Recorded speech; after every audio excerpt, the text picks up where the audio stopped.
This is a quick video on the field stripping of a Russian 1895 Nagant Revolver. To begin, you just take the revolver, open the loading gate, and spin the cylinder to verify that it's empty. Then you rotate the ejector rod counterclockwise a couple turns until it pulls out. Then you take the ejector rod sleeve and rotate it until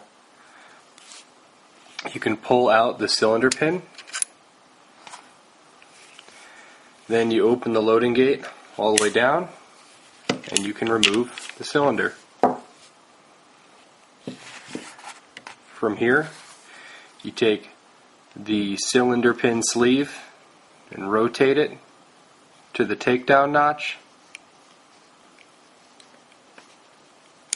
until it comes out, taking the cylinder pin sleeve and the cylinder pin sleeve spring. And that's the 1895 revolver broken down for field stripping. To reassemble, you take the cylinder and the cylinder pin sleeve and spring, reassemble those by lining up the takedown notches, and once it's in, just rotate it so it won't come out, it's captured. Then you can reinsert the cylinder with the cylinder's pin sleeve facing the front towards the cylinder pin. Then you can reinsert the cylinder pin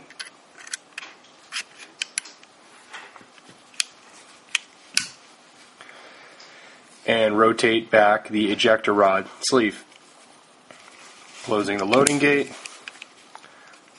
returning the ejector rod to its rearward position, rotating it clockwise, and that is the Russian 1895 Nagant Revolver reassembled.